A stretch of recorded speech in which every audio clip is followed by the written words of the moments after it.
Yo, what's up, my people? I'm gonna talk about how to do it all. I'm gonna talk about how to do it all on this stream. You know, I wouldn't say I get this question often because I actually I don't know if I do. I get a lot of questions often, I guess, but it's like, how do you do it all? How do you and Brittany do it all? You guys got 5 kids. You're speaking. She's speaking. How do you do it all? How do you do it all? And what's up, Jessica? And if you ever wondered, like, how do we do it all, this stream is for you if you've ever had a lot going on and are just kind of a nerd, a geek for how to do things differently. Little tweaks, I say minor tweaks make major differences all the time. I got 3 tips I want to share with you on this stream about how you can do it all. If you're watching this replay, type do it all in the chat. If you're watching this live, type do it all in the chat. We want to do it all. Okay. Do it all doesn't mean be stressed out. Do it all doesn't mean be chaotic. Do it all doesn't mean no fun, no play, grind, hustle, white knuckle. That's not what do it all means. That's not the spirit of do it all. That's not what I'm being an advocate or a proponent of. Do it all means if you feel called to do it. If you got multiple business ideas, I see you in the moment. If you've got multiple business ideas, if you've got um, several passions, if you've got kids or split families and businesses and jobs and extracurricular activities, if you've got a lot on your plate and you're working 2 jobs, like whatever it is that you feel like I got a lot to do, a lot that I'm called to, a lot that's in my heart, and I struggle to do it all. I want to do more of it, but I'm struggling to do the level of which I'm doing. I'm going to give you a couple tips that help me and my wife do it all. This week we've had 3 engagements. We hosted our own event Tuesday in Nashville, Seeding Greatness Social. Shout out to all the people that came out to the social events. Um, we hosted that event Tuesday. I spoke about birthing divine vision, and also facilitated these gratitude pods that we did, at least the first half of the section. My guy Parker J did the other like middle section. Sort of a deeper version, a more present version than gratitude. I would say more present, but like just a different energy, a more grounded maybe energy. I was like, let's go, and then we had like straight eye contact. So we did that on Tuesday. So that was a 3-4 hour event. Obviously, when you run your own events, you're coordinating, and we had lots of help. But it was like, it was more than just Tuesday. Then I had 2 intensive days that I split the day with 2 clients, and just heard their stories, helped them to frame signature messages, or help them to design their market strategy, of how they're going to cut through the industry or find the business that belongs to them. And then I left there, came down to Atlanta over from Franklin, Tennessee, and did a keynote presentation for the Gwinnett County Chamber of Commerce at their Business Excellence Awards. I talked about rising to greatness. My 3 points were mindset, skill set, network. But the main thing I spent the most time talking about was the need to be authentically ourselves, because AI is coming to replace all the doing. We need to focus on the human being. Can I get an amen? And I did that gig, and then I did a virtual gig for people who are doing a lot of work on the front lines, helping and serving people in both a legal capacity and also a mental health capacity. And so I did that gig, and and the funny thing about that is my option A for my streaming went down, and so I had to find another location to stream from. And as you can see, we Jimmy rigged this thing over here. I needed the dual screens because my power. It worked out. We figured it out. Sometimes people don't realize that when they're hiring speakers, they're not just hiring the skill set to be able to speak. As a professional speaker, you're really a partner for the event. And I laugh at we think about sometimes, like, I command higher fees now than I did when I first started, obviously. And yes, because I've gotten better in my ability to articulate myself and my ability to market myself even, or position myself correctly. But I also just, became better at, being a partner and experiencing a plethora of scenarios that would take beginners out, right? Like some people, they stress out about PowerPoints, but what happened if your PowerPoint goes down? Some people, they stress about sound, but what happened if the sound sucks? Like you can't just be like, it was the sound's fault at this event. You gotta like bring it. You've got to figure out how to still add value to the room because you're a professional speaker. And so, learning how to deal with the plethora of, and there was no issues in a lot. I mean, there were some issues at our event, sound wise. And then my virtual gig, that's, I told you about, figuring that out on the go. So, look, X is like, I forgot I'm not even on X anymore. So anyways, you got, it's good to see, you got to be resourceful, you got to be prepared, you got to be able to handle anything on the go. So let me give you these 3 tips. Okay. The first tip is clearly communicate. I got to read it verbatim how I wrote it. Clearly communicate versus consistently assume. All right. You want 3 tips of how you can do it all. You want to know some things that me and my wife are doing. We're not perfect. Like what Michael Todd said, not perfect, but progressing. Number 1 is we clearly communicate versus consistently assume. I would make y'all, if we were an audience and I was teaching this to you, I would say, repeat after me. Say, I will clearly communicate versus consistently assume. I will clearly communicate versus consistently consume. Say it one more time. I will clearly communicate versus consistently assume. And if you're tired of me repeating that, it's probably because you have a communication challenge. A lot of communication is about repeating yourself and making sure the other person understands it the way you said it. George Bernard Shaw said that the single greatest problem in communication is the illusion that it has occurred. I'm going to say it again. The single biggest problem in communication is the illusion that it has occurred. I'm going to say it another way. Just because you sent the email doesn't mean you communicated. Just because you sent the text does not mean you communicated. Hey, just because you sent a follow-up email does not mean you communicated. Communication does not happen when you broadcast. Communication happens when the other person understands what you're broadcasting. The single greatest problem in communication is the illusion that it has occurred. Come on, Carlos. Come on, Pops. Come on, Britt. Come on, Joy. Come on, Jess. Come on, In the Moment. The single biggest problem. Thank you for the congratulations on our new edition. The single biggest problem in communication is the illusion that it has occurred. So you can't constantly assume that because you sent, because you text, because you email. My wife will, she's detailed. She's detailed. Okay. She'd be sending me these text messages and she'd be like, did you read my text? I'm like, yes, I read your text. But I was in the middle of talking to like 3 people and I have no clue what you text me. Well, you could have read it on your way home while I was driving or before I came in. You want me to read when I can't talk to you?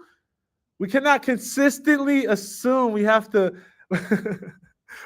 clearly communicate. And communication is not done until the other person understands what you're talking about. I feel like they say, Willis, what you talking about, Willis? What you talking about, Willis? Come on, Geoff. What you talking about, Willis? If they don't know what you're talking about, it don't matter that you're talking. This is why I don't like when speakers get up there and they just rehearse their scripts and they go through their PowerPoint because they're talking, but they're not clearly communicating. They're assuming people are with them and they're just running their script and we lost them. So number 1, in order to do it all in my life, I'm going to start to clearly communicate versus consistently assume. And one of the ways that me and my wife do that is, again, not perfect. Don't get it right every time. Repeat back. So it's like, hey, just so we're clear, can you tell me what you're taking away from what I just said? Like, tell me how you're interpreting what I just said so I can make sure you're getting it how I'm saying it. So you're not speaking pink and I'm speaking blue. So you're not speaking, my wife is white, and I'm speaking Ebonics. Like, let's make sure we're on the same page. My wife is like, oh my God. So repeat it back. Ask for clarity. Okay. Number 2, confirm. Hey, I sent this over. I just want to confirm that you received it and had a chance to review it. Let me know your thoughts. Confirm. Because what happens is I added it to the calendar. I sent it in the email. I sent it in the text. I talked to you in person. Hey, confirm. The single biggest problem in communication is the illusion that it has occurred. My wife says clarifying questions. Amen, sweetie. Okay. Geoff says, what I heard you say was, oh, I like that, bro. Thank you. And we've used that before.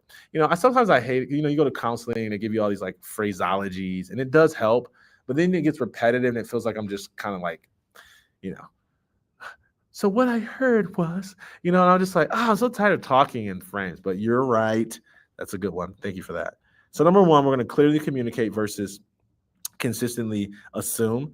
Number two, we're going to get to the root instead of debating about the surface. We're going to get to the root instead of debating about the surface. If you want to do it all, you got to get to the root and stop debating about the surface. Here's what I mean. Okay. Man, it's so important that as we're traveling different states, as we're running multiple events, as we're taking care of 5 children, as my wife is speaking and helping operations in our business and being a coach and being her own consultant and me doing all the things the same, except for the ops. I don't do a lot of that. But the point is, there's a lot of conflict that arises. I thought you said you were gonna what? We don't be yelling at each other like that, but it gets heated sometimes, get a little hot. I call them heated debates. Okay. And a lot of times, what's going on? We talk about this, we talk about the symptoms, y'all. We talk about the stuff that's on the surface. It's like it's never really about the email, the follow-up, it's never really about that. It's always like something deeper. It's like, well, you didn't pick up your underwear for 6 years, even though I asked you, and that's because you didn't really love me. You didn't tell me you loved me after our 3rd date. I'm making up stuff. My wife never said that. Okay, what I'm trying to say is that what you're arguing about is not what you're arguing about. What you're conflicted about is not what you're conflicted about. Hey, the conflict at your work is probably not about the conflict of your work. I want to tell a story, but it's a little too. I don't want to tell nobody business. I'm trying to think of a parable. I just like being honest, y'all. I wish we, there's going to come a time where all of our lives are just blocked. They following, listening to us anyways. You know what I mean? They're just going to put us on this, like the screens. We all going to be walking around. Our lives is going to be broadcast, live stream 24/7. So if you got a problem being seen, you might as well get ready for your life to be live streamed because they watching anyways. Okay. Get to the root instead of debating about the surface. Conflict's going to come when you're moving fast. If you want clean, nice, no mistakes, man, you're not going to be building anything. You ever see a building be built? You ever see construction happening? You ever see a skyscraper be built? You ever see a museum be built? You ever see a new park get landscaped and architecture? It's messy. There's stuff carving. There's tools everywhere. There's dirt flying everywhere. When you're growing, when you're changing lives, when you're moving, when you're going state to state, when you're impacting people, when you're walking in your gifts, when you're being a full expression of who you are, debris is a byproduct of your light. Smoke and trails and crumbs is a product of your movement, right? You're going to blaze a trail. And so, what's up, bro? Peace out. And so you got to get to the root instead of constantly, just talking about the surface level stuff. Okay. Get to the root of the issues. The third thing is this. So number one, we're going to clearly communicate versus consistently assume. Number two, we're going to get to the root instead of debating about the surface. And number three, we're going to plan intentionally. Plan intentionally. Okay. What's up, Chad? What's up, Scott? See you, Geoff. We're going to plan intentionally. And what I mean by that is here's what I want to say, y'all. Even the question, how does one do it all, is just a paradigm. It assumes that listen. It assumes that that somehow like, don't you understand? Okay. It assumes that because we're traveling and going state to state and making moves, that somehow we're busier than the average person. But can I be honest? We're not busier. Everybody's busy doing something. Some people just busy watching TV. Some people just busy reading. Like, I don't know what people be doing with their time. I do not know. I know television is a lot of it, but I don't know. I grew up broke. We didn't have cable television, and that was one of the greatest blessings that happened in my life, is that we did not have cable television. Now, I had it a couple times throughout, but I was playing sports a lot. I've never watched cable television, and so I never got overly dependent on television in my adulthood.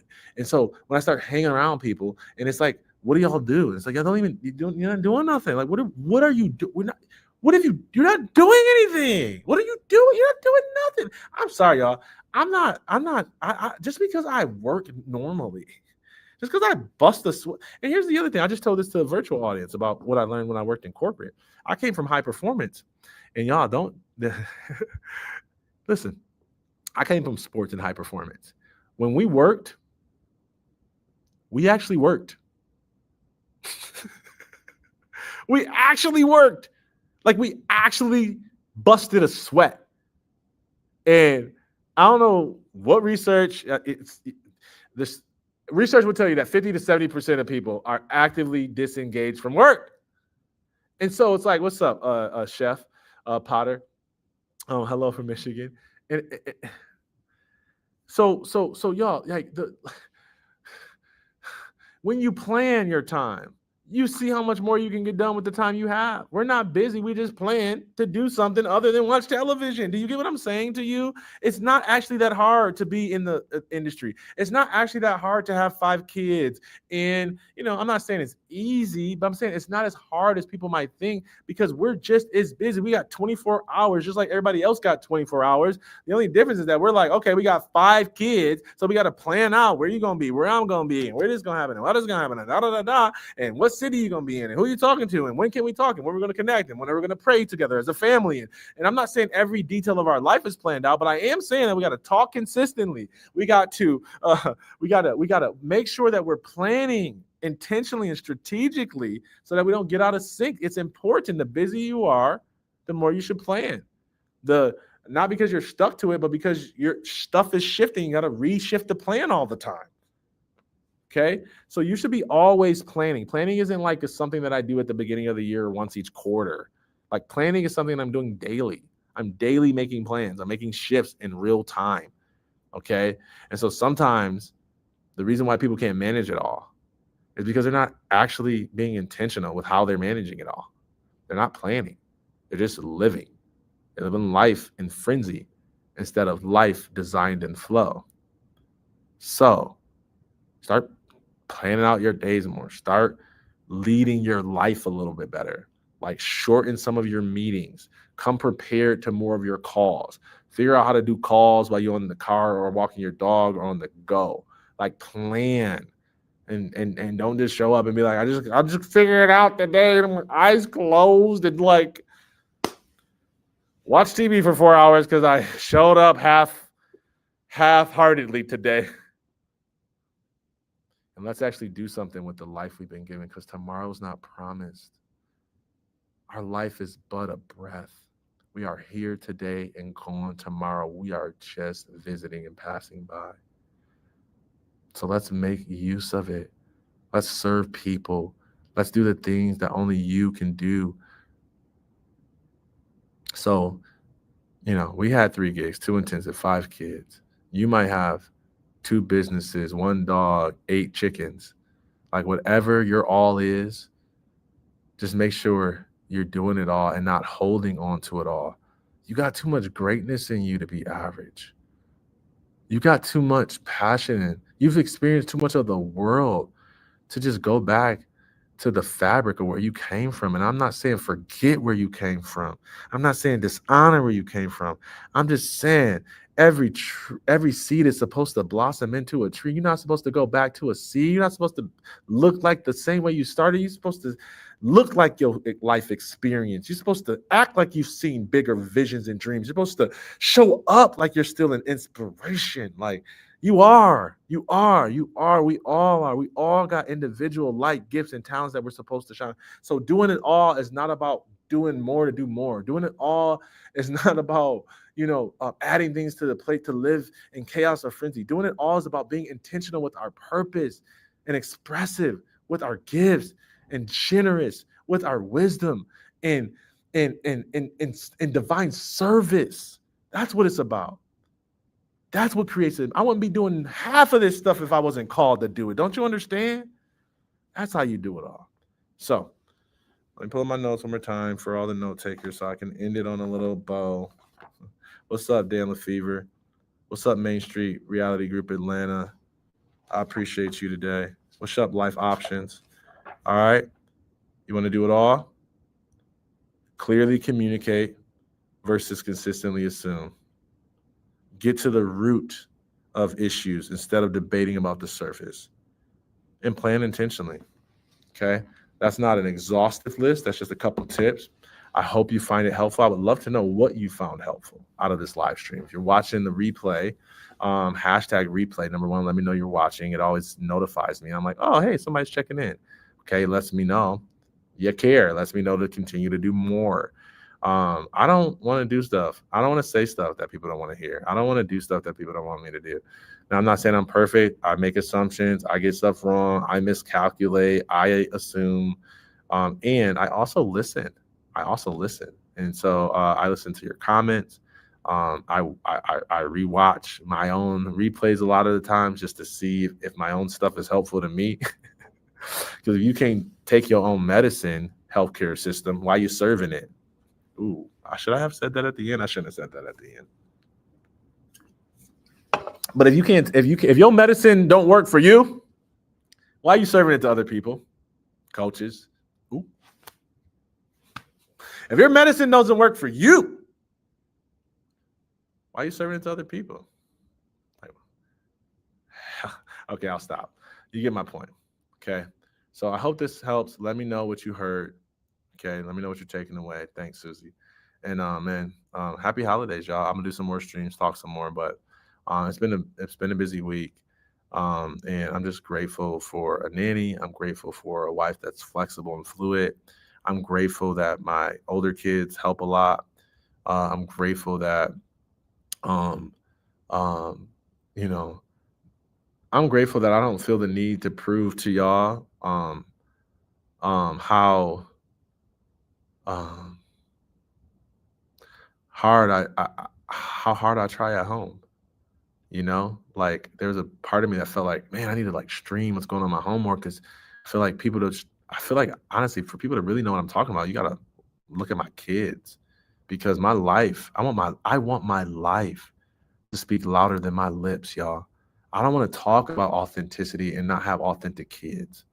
I don't want to talk about, living in purpose and doing it all and not live a life that is conducive of my kids living in purpose and doing their all, like my kids ain't perfect, I gotta live through my own calling. I can't vicariously live through them, but I want to be sure that I'm devoting and leading my home in the same ways I am attempting to lead the world. And so I hope that I've done you justice, and I know that my greatest assignment is right in my own home.